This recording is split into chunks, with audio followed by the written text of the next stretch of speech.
എന്ന് പറഞ്ഞിട്ടുള്ള ഒരമ്മ തന്റെ കുഞ്ഞിനെ ജ്ഞാനസ്നാന സമയത്ത് മാത്രമല്ല ദേവാലയത്തിൽ കൊണ്ടുവരേണ്ടത് അവരുടെ പ്രയാസങ്ങളിൽ, ദുഃഖങ്ങളിൽ, തകർച്ചകളിൽ, നാട്ടുകൂട്ടങ്ങളിലുള്ള വിമർശനങ്ങളിൽ, തൊഴിലുറപ്പുകളിലുള്ള ആക്ഷേപങ്ങളിൽ സദാസമയവും അവരെ ദൈവസന്നിധിയിലേക്ക് മറിയത്തെ പോലെ സമർപ്പിച്ചുകൊണ്ടേയിരിക്കും.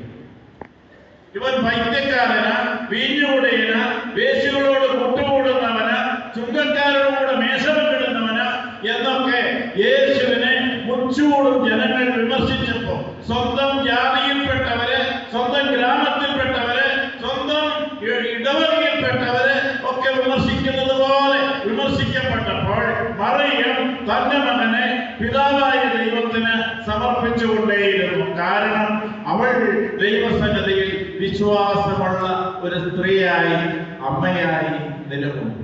അങ്ങനെ തന്റെ മകനെ കാൽവരികളിൽ കുരിശിൽ പ്രജ്ഞയേറ്റ്, തകർക്കപ്പെട്ട്, മുറിവേറ്റ്, അടിയേറ്റ്, കുത്തി തുറക്കപ്പെട്ട, വിലാപ്പുറവുമായി കിടന്നു വളർന്നു കിടന്നിരുന്ന യേശുവിന്റെ ഭൂമിയിൽ താഴെ ഇറക്കി തന്റെ കരങ്ങളിലെടുത്ത് പിതാവായ ദൈവത്തിന് വീണ്ടും അവൾ സമർപ്പിക്കുമ്പോൾ അവൾ ആ മലയിൽ വെച്ച് വിശ്വാസികളുടെ മുഴുവനും അമ്മയാണെന്നുള്ള പ്രഖ്യാപനം മകനിൽ നിന്നുണ്ടായ ഉടനെ തന്നെ മകന്റെ ഭൂമിയിൽ എടുത്ത് പിതാവായ ദൈവത്തിന് സമർപ്പിക്കുമ്പോൾ ഓർക്കണം, എന്ത് അറിയത്തില്ല.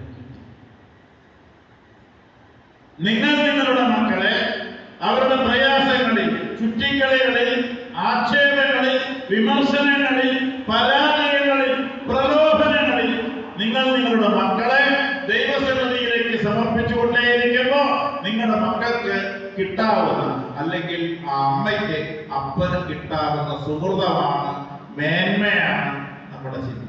മറിയത്തിന് എന്ത് കിട്ടി? പാപത്തെ